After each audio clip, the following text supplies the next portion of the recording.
اس پاک خاتون کے پاس اللہ کا فرشتہ آیا اور کہا، اے کنواری مریم، اللہ تجھے ایک نیک اولاد عطا کرنا چاہتا ہے۔ خاتون نے کہا، یہ کیسے ممکن ہے جبکہ مجھے کسی مرد نے چھوا تک نہیں۔ فرشتے نے کہا، ایسا کرنا تیرے رب کے لیے بہت آسان ہے۔ وہ نیک اور پارسا خاتون کون تھی جو قیامت تک پاک دامنی کی مثال بن گئی؟ وہ خاتون جسے اللہ نے اپنے زمانے کے تمام عورتوں پر برتری عطا فرمائی۔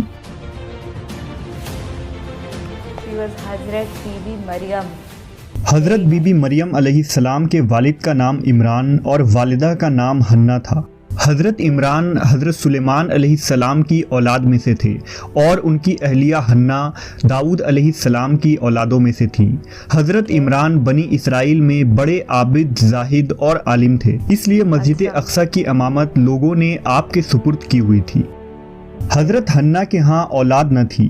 ایک روز آپ نے ایک درخت کے سائے میں ایک چڑیا دیکھی جو اپنے بچے سے پیار کر رہی تھی اور اسے دانہ کھلا رہی تھی۔ یہ منظر دیکھ کر آپ کا دل بھر آیا اور آپ نے بارگاہ الہی میں اولاد کے لیے دعا کی، لہٰذا اللہ نے آپ کی دعا قبول فرمائی۔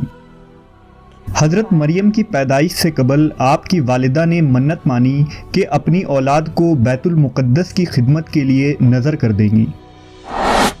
بنی اسرائیل کے یہاں یہ روایت تھا کہ جو لڑکا اللہ کی نظر کر دیا جاتا تھا وہ نہ شادی کرتا تھا نہ دنیاوی مشاغل میں دلچسپی لیتا تھا، صرف عبادت گاہ میں خدمت کرتا اور خود عبادت میں مشغول رہتا تھا۔ لہٰذا حنہ نے اللہ سے بیٹے کے لیے دعا کی تھی، لیکن ان کے ہاں بیٹے کے بجائے بیٹی کی پیدائش ہوئی۔ حضرت حنہ نے لڑکی کا نام مریم رکھا۔ سریانی زبان میں مریم کے معنی خادم کے ہیں۔ چونکہ آپ مسجد اقصی کی خدمت کے لیے وقف کر دی گئی تھی، اس لیے یہ نام موزوں سمجھا گیا۔ حضرت مریم کی ولادت سے قبل ہی آپ کے والد وفات پا گئے، اس لیے حنہ نے ولادت کے بعد آپ کو ایک کپڑے میں لپیٹ کر بیت المقدس کے علماء کے سامنے پیش کر دیا تاکہ وہ انہیں اپنی کفالت میں لے لیں۔ جب حضرت مریم بیت المقدس میں لائی گئیں تو مجاوروں کے درمیان اختلاف پیدا ہو گیا۔ ہر کوئی خود کو آپ کا زیادہ حقدار سمجھتا تھا۔ پھر یہ فیصلہ ہوا کہ مجاورین وہ قلم جن سے وہ توریت لکھتے ہیں پانی میں چھوڑ دیں۔ جس کا قلم پانی کے بہاؤ میں بہنے کے بجائے الٹا بہے گا وہ مریم کی کفالت کا حقدار ہوگا۔ اس مقابلے میں حضرت زکریا علیہ السلام بھی شامل تھے۔ ان کے قلم کو اللہ نے پانی میں بہاؤ کے الٹے طرف بہا دیا اور وہ ان کی پرورش کے حقدار ہو گئے۔ اس طرح بی بی مریم کو اللہ کی منشا کے مطابق حضرت زکریا علیہ السلام کی کفالت میں دے دیا گیا۔ حضرت زکریا کی بیوی حضرت مریم کی خالہ لگتی تھی، لہٰذا ان سے بڑھ کر ان کی بہتر پرورش اور کوئی نہ کر سکتا تھا۔ حضرت مریم علیہ السلام دوسرے بچوں کی بنسبت بہت تیزی کے ساتھ بڑھتی رہیں۔ جب آپ حضرت زکریا علیہ السلام اور اپنی خالہ کے گھر پرورش پا کر کچھ بڑی ہوئیں تو بیت المقدس میں آپ کے لیے ایک کمرہ مخصوص کر دیا گیا۔ یہاں زکریا علیہ السلام کے علاوہ اور کوئی نہیں جا سکتا تھا۔ آپ دن رات اللہ کی عبادت میں مشغول رہتی۔ جب حضرت زکریا آپ کے پاس آتے تو حیران ہوتے کیونکہ آپ کے پاس بے موسمی پھل موجود ہوتے، گرمیوں کے پھل سردیوں کے موسم میں اور سردیوں کے پھل گرمیوں کے موسم میں آپ کے حجرے میں رکھے ہوتے۔ جب حضرت زکریا علیہ السلام حضرت مریم سے پوچھتے کہ یہ پھل کہاں سے آتے ہیں، انہیں کون دے جاتا ہے، تو حضرت مریم فرماتی، اللہ کے پاس سے۔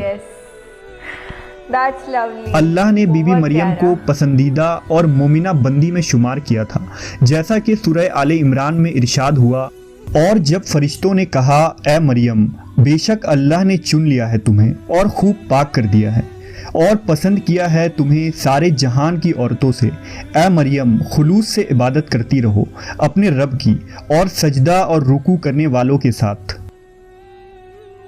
بی بی مریم جس مقصد کے لیے چنی گئی تھی وہ ابھی باقی تھا۔ آپ دن رات اللہ رب العزت کی عبادت و ریاضت میں مشغول رہتی تھیں، یہاں تک کہ بنی اسرائیل میں یہ مشہور ہو گیا کہ بی بی مریم نہایت ہی عبادت گزار، پاکیزہ اور متقی خاتون ہیں، اور لوگ آپ کا بہت عزت و احترام کرنے لگے۔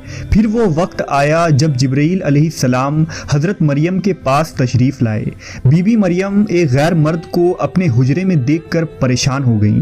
حضرت جبرائیل آپ کے پاس انسانی شکل میں تشریف لائے تھے۔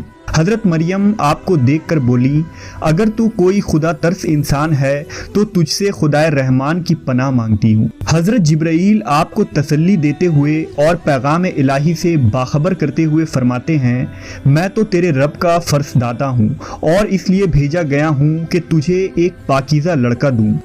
کنواری مریم حیران ہو کر فرماتی ہیں، میرے ہاں لڑکا کیسے ہوگا جبکہ مجھے کسی آدمی نے چھوا تک نہیں اور نہ میں کوئی بدکار عورت ہوں۔ حضرت جبرائیل نے کہا، ایسا ہی ہوگا، تیرا رب فرماتا ہے کہ ایسا کرنا میرے لیے بہت آسان ہے، اور ہم ایسا اس لیے کریں گے کہ اس لڑکے کو لوگوں کے لیے ایک نشانی بنائیں اور اپنی طرف سے ایک رحمت، اور یہ کام ہو کر رہنا ہے۔ حضرت جبرائیل نے بی بی مریم کے گریبان میں پھونک مار دی جس سے آپ کا حمل ٹھہر گیا۔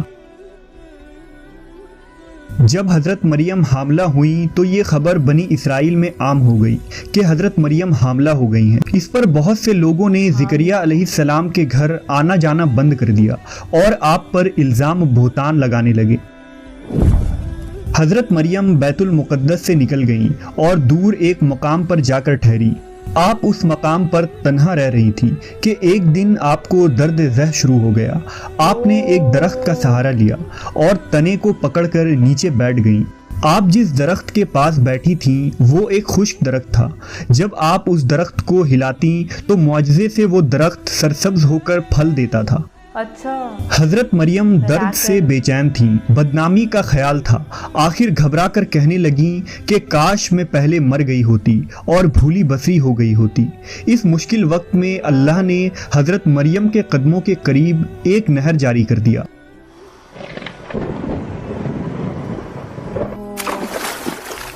واو، اللہ بہت بڑا ہے۔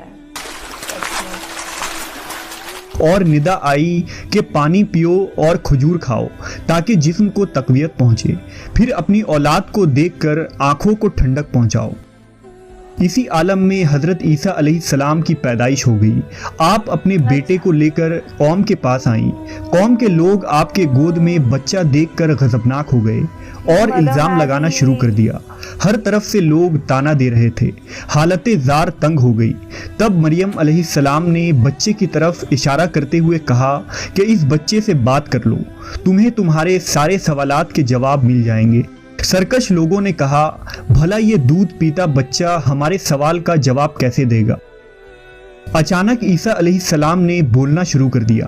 بچے نے کہا، بے شک میں اللہ کا بندہ ہوں، مجھے اس نے کتاب دی ہے اور مجھے نبی بنایا ہے اور مجھے بابرکت بنایا ہے جہاں کہیں ہوں، اور مجھے نماز اور زکوٰۃ کی وصیت کی ہے جب تک میں زندہ ہوں، اور اپنی ماں کے ساتھ نیکی کرنے والا، اور مجھے سرکش بدبخت نہیں بنایا، اور مجھ پر سلام ہے جس دن میں پیدا ہوا اور جس دن مروں گا اور جس دن زندہ کر کے اٹھایا جاؤں گا۔ کیا بات ہے یار، امیزنگ، بیسٹ واقعہ ہے۔ اس کے بعد حضرت مریم حضرت عیسیٰ علیہ السلام کو لے کر مصر چلی گئیں۔ جب حضرت عیسیٰ علیہ السلام کی عمر مبارک 13 سال ہوئی تو بیت المقدس واپس آ گئیں۔ روایتوں میں حضرت مریم علیہ السلام کی تاریخ وفات 35 عیسوی اور آپ کی عمر 51 سال لکھا گیا ہے۔ اسلام کے علاوہ کیتھولک اور آرتھوڈاکس عیسائی بھی حضرت مریم علیہ السلام کو نہایت ہی عقیدت و احترام کی نگاہ سے دیکھتے ہیں، اور آپ وہ واحد خاتون ہیں جن کا نام قرآن مجید میں درج ہے اور بائبل کے پرانے عہد نامے میں بھی موجود ہے۔ حضرت عائشہ سے روایت ہے کہ نبی صلی اللہ علیہ وسلم نے فرمایا، اللہ نے مجھے خبر دی ہے کہ جنت میں میرا نکاح مریم بنت عمران، موسیٰ کی بہن کلثوم اور فرعون کی عورت آسیہ سے ہوگا۔